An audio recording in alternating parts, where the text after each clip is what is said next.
두 후보 논란입니다. 짐작되시죠? 어떤 후보 얘기인지. 그런데 이거 상황을 놓고요. 비명 행사의 부작용인가? 이 두 후보가 최종 공천을 받게 된 그 과정과 뭔가 좀 엮여 있는 거 아니냐 이런 시각인가요? 일단 화면으로 좀 설명해 드리죠. 지금 논란이 된 두 후보, 경기 수원정에 출마한 김준혁 후보, 그리고 경기 안산갑의 양우석 후보 각각의 좀 논란이 커졌죠, 지금요. 뭐 사과도 하고 해명도 하고 이런 상황인데, 그런데 시간을 거슬러 올라가서 이 두 후보가 경선에서 승리하는 과정이 있었잖아요. 두 후보의 공통점은 친명색이라는 겁니다. 친명색깔. 강하게 본인들이 표방을 했죠. 근데 이 두 후보가 이긴 경쟁했던 민주당 내 경쟁 후보는 각각의 비명이면서 현역 중진 의원들이었어요. 박광원 의원, 전해천 의원. 여기 탈락했죠. 그 당시에 이 두 후보가 대표적으로 탈락했을 때 비명 행사 아니냐 이런 평가가 나왔는데 이런 과정을 거친 두 후보가 지금 선거 직전에 논란이 발생을 한 거예요. 자, 그럼요. 우선 김준혁 후보와 관련된 논란했던 발언들이 있습니다. 이게 몇 년 지난 발언인데 뒤늦게 논란이 됐죠? 이 내용부터 확인해 보겠습니다. 미군 정시기에 이화여자대 학생들 그 미군 장교들한테 성상납시키고 그랬잖아. 김준혁 후보는 본인의 어떤 사과의 의사를 전달하기 위한 여러 가지 과정이 있을 것으로 알고 있습니다. 그런 부분은 본인이 앞으로 어떻게 할지 조금 지켜보시는 것이 좋을 것 같습니다. 박정희라고 하는 사람이 일제강점기에 그 정신대 종군 위안부들 상대로 했었을 테고. 진짜요? 아니, 가능성이 있었겠. 저 발언들이 좀 논란이 되는데 화면 좀 정리해 보죠. 이게 논란이 커지면서 반발도 있었거든요. 우선 박정희 전 대통령 관련된 발언 있잖아요. 이게 논란이 일었을 때 김준혁 후보의 해명은 아니 역사학자로서 언급한 것이다. 뭐 이런 취지의 설명을 내놨는데 이게 이제 박정희 전 대통령 외종선 이게 고소를 했어요. 명예훼손, 사자 명예훼손. 그리고 어제는 약간 유가족께 약간 사과를 하는 상황이 있었는데 이게 큰 좀 논란처럼 여전히 살아 있고요. 그리고 하나 더 보죠. 또 다른 발언이 있죠. 여기는 이화여대가 등장을 해요. 과거에 김환란, 이화여대 학생들 미군에게 성상납 뭐 이런 얘기를 꺼내놨단 말이에요. 이게 발칵한 거예요. 대학이. 그래서 대학 쪽에서 사과하라. 그리고 후보직 사퇴하라 요구까지 나왔어요. 그리고 어제는 민주당에서 사과 권고를 했죠. 그리고 김준혁 후보가 바로 사과를 합니다. 정제되지 못한 표현으로 상처 입힌 점 깊이 사과한다. 근데 지금 총동창회까지 지금 나섰거든요. 이대 이런 상황입니다. 요거. 우선 강성필 부위원장. 네. 김준혁 후보의 그 과거 발언과 관해서 특히 이화여대 관련 후보 사퇴까지 요구하고 있는데 일단 사과를 했거든요. 근데 이 정도 논란으로 잦아들까요, 이게? 좀 더 지켜봐야겠죠. 그러니까 이분이 역사학자잖아요. 예. 그러니까 역사학자니까 사실 이러한 민감한 문제에 대해서는 학계에서 뭐 논문이나 세미나를 통해서 말씀하셨다면 뭐 아무런 문제가 없었겠죠. 선거 앞두고 나서 또 네. 그 유튜브 채널 이런 그렇죠. 게서 나온 걸로 보여요. 근데 사실 이제 그 유튜브 채널도 이제 과거의 이야기죠. 예. 최근에 선거에 출마하고 나서는 한 건 아니지만 저는 그렇습니다. 이분도 지금 얼마 전까지만 해도 본인의 어떤 객관적인 기사나 어떤 자료를 제시는 하셨어요. 그리고 거기에 보면 내용이 나와 있긴 합니다. 근데 이 내용을 가지고도 사실 해석이 분분하긴 합니다. 예. 그런데 정치권은 그런 게 있잖아요. 이 사실의 문제도 중요하지만 이 국민의 인식의 문제가 더 중요한 거예요. 그렇기 때문에 국민들이 지금 어떻게 인식을 하느냐에 대해서 우리가 민심을 예민하게 살펴야 된다. 그리고 그래서 어쨌든 당에서 권고를 해서 사과는 했지만 이 사과가 부족하다면 본인이 다시 한번 찾아가서 더 깊은 사죄를 드리고 설득을 해야 되고 그 이후에도 민심이 잦아지지 않는다면 또 당으로서는 결정을 할 수도 있는 거 아닐까? 그 결정은 뭡니까? 그 결정은 본인이 뭐 알아서 하시는 거고요. 큰 어쨌든 결심? 저는 어쨌든 국민의 눈높이에 맞춰서 선거를 앞두고 사실 이 한 명을 지키기 위해서 선거 전체 판세가 흐트러질 수도 있거든요. 지금 약간 민주당으로서는 약간 부담스럽긴 합니까 지금 상황이? 엄청 부담스럽죠. 지금 선거를 앞두고 그리고 또 얼마나 국민의힘에서 민주당이 지금 선거에 우세해서 거만한 거 아니냐 저희의 속도 모르고 그런 소리 하고 계시거든요. 그래서 어찌 됐건 국민의 눈높이에 맞춰서 조금 예민하게 판단할 소지가 있다. 하지만 아직까지는 사퇴보다는 김준혁 후보가 더 어떤 진정성 있게 설득하는 과정이 더 필요한 것 같다. 뭔가 진정성 있는 행동을 좀 펴야 되는 거 네, 아니냐. 그렇습니다. 이 사안과 관련해서 한동훈 비대위원장 어제 오늘 뭐 엄청난 비판들 내놨어요. 들어보겠습니다. 김준혁이라는 사람이 한 말도 안 되는 쓰레기 같은 막말들을 보셨습니까? 그런데 그게 다 드러나도 미안, 그냥 나는 국회의원 할게 라고 선거에까지 버티겠다고 합니다. 그게 더불어민주당의 공식적인 입장입니다. 그거 오케이입니까? 괜찮습니까? 김준혁이 국회의원 해도 괜찮습니까? 저는 오케이 아닙니다. 여러분도 아니지 않습니까? 서영교, 인재근 같은 사람들, 안규령, 최민희, 박은정 같은 사람들, 이 사람들 조국당과 더불어민주당에 있는 2대 출신을 자랑스럽게 생각하는 정치인들입니다. 그분들한테 묻고 싶습니다. 왜 한마디도 하지 않습니까? 서영교 의원 2대 총학생회장이라는 거 앞세우면서 정치해 오지 않았습니까? 그게 거의 유일한 정치적 자산 아니었습니까? 임차 대변인 한동훈 비대위원장이 이제 민주당 쪽에 그 대학을 나오신 분들을 딱 겨냥해서 뭐 하시는 겁니까까지 꼬집고 있네요. 이거 어떻게 봐야 됩니까? 민주당 많은 여성 의원님들은 예. 곤란하면 입을 닫습니다. 지금 여성 비하 논란 여러 가능성 얘기가 있지만 아무 입장을 내고 있지 않죠. 뭐 곤란한 상황은 이해합니다. 선거가 얼마 남지 않았습니다. 선거가 얼마 남지 않은 상황에서 가장 중요한 게 말실수를 하지 않는 것입니다. 말실수, 과거 발언도 마찬가지이죠. 저는 김준혁 후보가 아까 발언도 나왔는데요. 가능성이 있다. 이렇게 전제를 합니다. 어떤 논리적 근거나 어떤 사료를 갖고 말하는 게 아니라 그럴 가능성이 있다. 이렇게 그런 가능성 하나 갖고 저렇게 상대방을 비약을 논리적 비약을 하고 그럴 수 있는 상대가 아닌 거죠.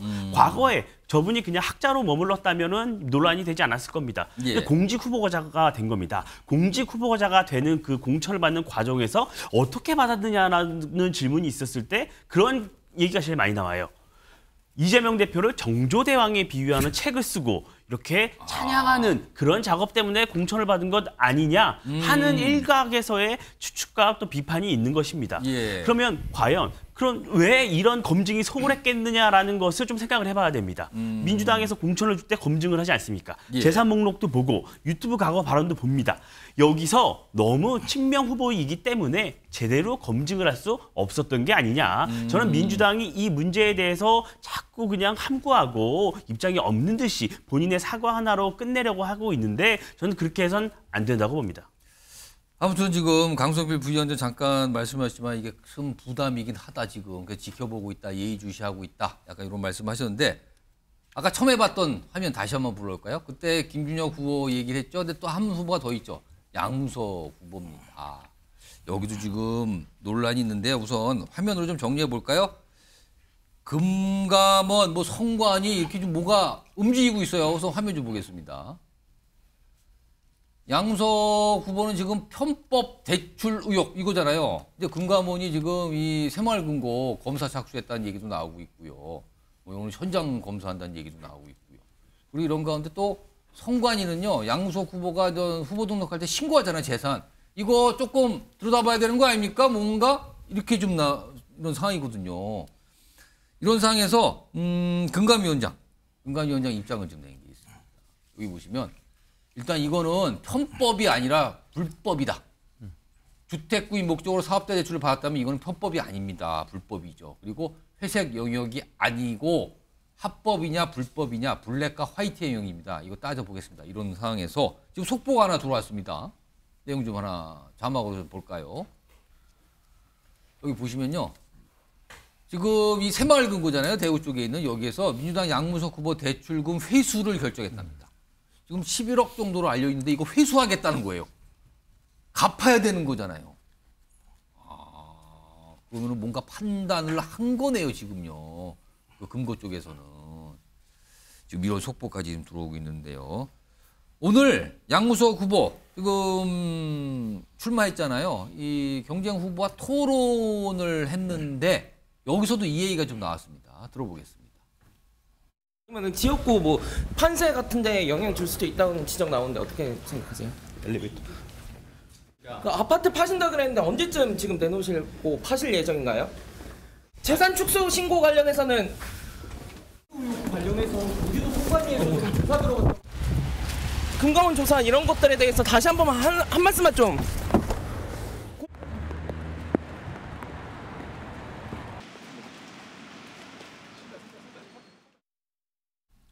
그리고 이후에 전 금고 쪽에서 새마을금고 쪽에서 회수하겠다 이런 입장이 나왔는데 김주혁 시장이종가 이것도 역시 지금 민주당에서 약간 좀 긴장하고 있습니까? 이 상황 어떻게 보고 계세요? 뭐 당연히 어떤 형태로든지 국민들이 여기서 의혹을 갖고 있다면 선거 과정에 좋은 영향을 주지는 않을 거라 생각이 들긴 합니다만 일단 당 차원에서 이 부분에 대해서 사전에 좀 알지 못했던 측면이 분명히 있었고요.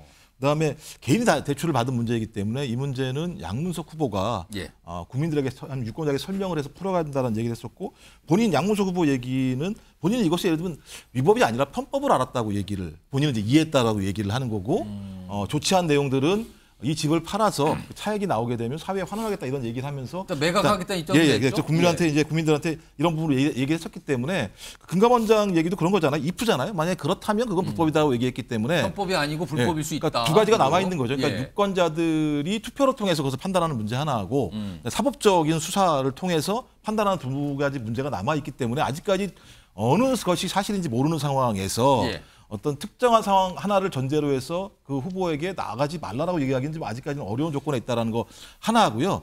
제가 볼 때 김준혁 그 후보에 대해서 제가 좀 변명을 좀 드리자면 제가 아는 김준혁 후보는 상당히 좀 좋은 자질을 가지고 있는 예비 정치인 중에 하나이긴 해요. 그리고 이제 과거의 역사적인 사실의 문제 때문에 그 팩트를 가지고 논의하는 부분은 학문의 영역이 분명히 있다는 생각이 들기 때문에 앞으로도 마찬가지입니다만 김준혁 후보가 이 문제와 관련해서 자기의 역사적인 팩트가 있다고 얘기하면 국민에게 설명할 필요가 분명히 있다는 생각이 들고요. 또한 이제 공식적 사과를 한 측면들이 분명히 있기 때문에 이런 부분들을 감안해서 판단해 주셨으면 좋겠다 이런 말씀드립니다. 양우석 후보와 관련해서 그동안 당에서 나온 목소리 오늘도 좀 잠깐 나왔는데요. 그 목소리 좀 확인해 보겠습니다.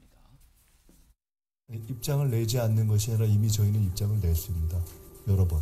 심사하는 과정에서 저희가 할 수 있는 것을 최대한 한다. 그 이후에 국민적으로 문제가 제기된 부분에 대해서는 문제가 제기된 대로 위법이 명료하게 확인된 경우에 대해서는 또 그와 별도로 1차적으로는 후보가 대처하는 것을로부터 시작해서 대처해간다는 말씀은 이미 여러 번 드렸습니다. 대단히 유감스럽게 생각합니다. 그렇지만은 이제 선거는 일주일밖에 7일밖에 남지 않았습니다.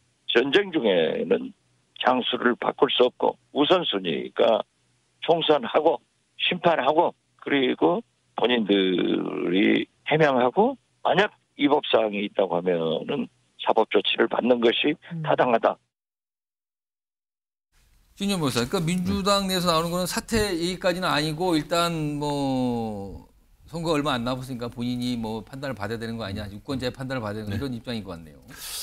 그렇습니다. 뭐 곤혹스러운 입장이야. 왜 어떻게 보면은 이해를 못 하겠습니까만 그런 곤혹한 입장을 처했을 때 국민의힘은 이미 다 공천 취소를 해버렸습니다. 그렇기 때문에 지금 얘기가 없는 것이죠. 이미 공천할 무렵에 이른 대화를 포퇴하고 있었음에도 불구하고 친명이라는 이유로 해서 공천을 준 후과가 바로 이것 아니겠습니까?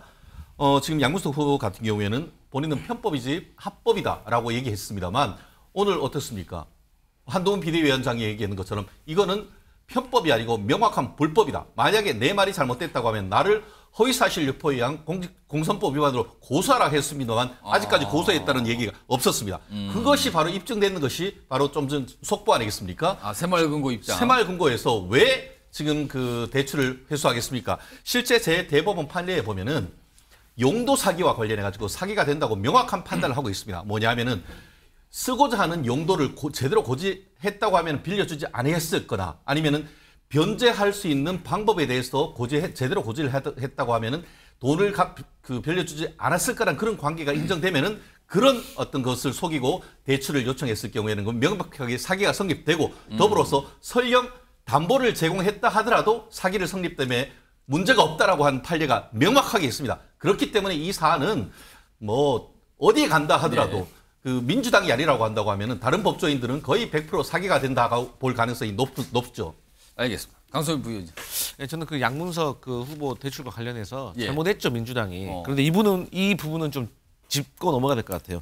금감원이 자청을 해서 공동조사에 참여를 했어요. 이런 전례가 있었습니까? 그러니까 선거 기간에는 국가기관, 특히 사정기관은 자제해야 돼요. 나서면 안 돼요. 이러한 모습 때문에 검찰 독재란 말이 나온다. 이런 말씀 꼭 드리고 싶습니다. 제가 좀 10초 드릴까요? 그러면은 저 이민찬 대표 짧게 꼭 반박하시고 있습니다. 그 입장을 공수처가 우리 예. 이종섭 장관 관련한 입장을 발표했을 때 똑같이 견지했으면 어땠을까 하는 생각이 듭니다. 알겠습니다. 지금 마지막 준비되는 건요. 대만이죠. 지진이 발생했죠. 규모가 뭐 7이 넘는 큰 지진인데 관련 영상부터 좀 보시죠.